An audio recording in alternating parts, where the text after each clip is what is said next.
নমস্কার বন্ধুরা, মন্টিস কিচেনে আপনাদের স্বাগত। আজকে রেসিপি চিকেন পরোটা। আপনাদের কাছে পুরো ভিডিওটা দেখার অনুরোধ রইল। নিয়েছি 500 গ্রাম ময়দা, 200 গ্রাম চিকেন, আদা রসুন আর 2টো ডিম।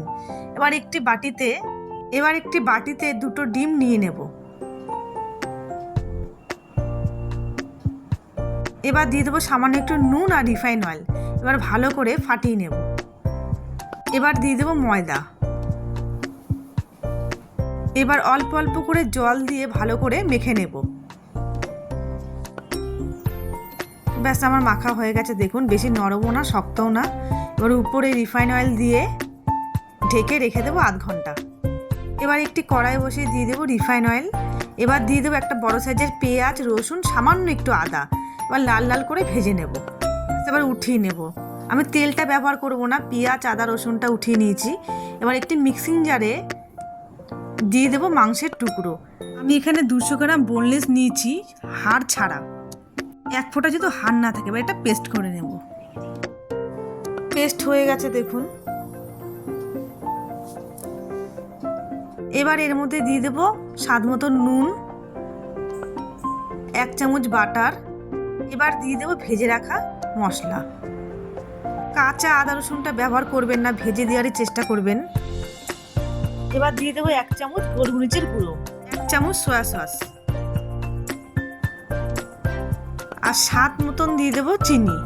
আপনারা যারা চিনি পছন্দ করেন না তারা দেবেন না, আমি সামান্য একটু দিলাম। এবার সমস্ত কিছু দিয়ে আবার পেস্ট করে নেব। ব্যাস পেস্ট হয়ে গেছে, দেখুন কত সুন্দর হয়েছে। ব্যাস এবার ময়দাটা আধ ঘন্টা হয়ে গেছে। এবার ভালো করে আবার হাত দিয়ে মেখে নেব।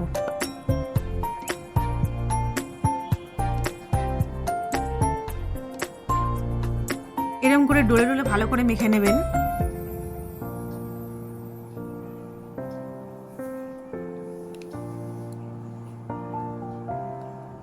ব্যাস হয়ে গেছে আমার মাখা। এবার ছোট ছোট করে লেচি কেটে নেব।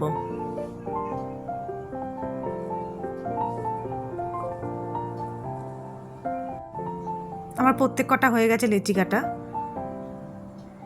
এবার হাতে করে হালকা করে এরকম করে ডলে নিয়ে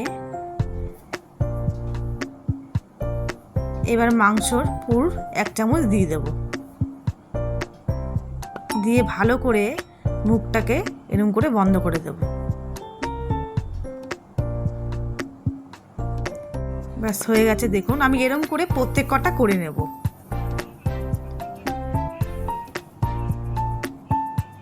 আমার প্রত্যেক কটা হয়ে গেছে। আবার একটা একটা করে বেলে নিচ্ছি আমি।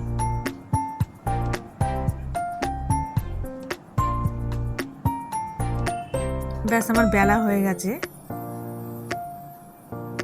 আর একটা বেলে দেখাচ্ছি। এবার তাওয়া প্যানটা গরম হয়ে গেছে, এবার ছেড়ে দেব।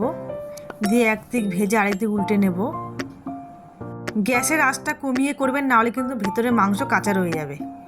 উপর দিয়ে দিয়ে দেবো রিফাইন অয়েল। এবার ভালো করে লাল লাল করে ভেজে নেব।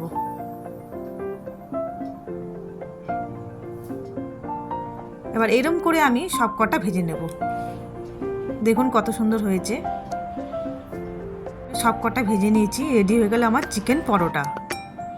তার সাথে সার্ভ করেছি গরম গরম আলুর দম, আম, পুদিনা পাতার চাটনি। আপনাদেরকে একটা ছিঁড়ে দেখাচ্ছি, দেখুন কত সুন্দর হয়েছে, নরম, ভেতরে পুর ভরা। আপনারা একবার বাড়িতে বানিয়ে দেখতে পারেন। তো অবশ্যই গরম গরম খাবেন।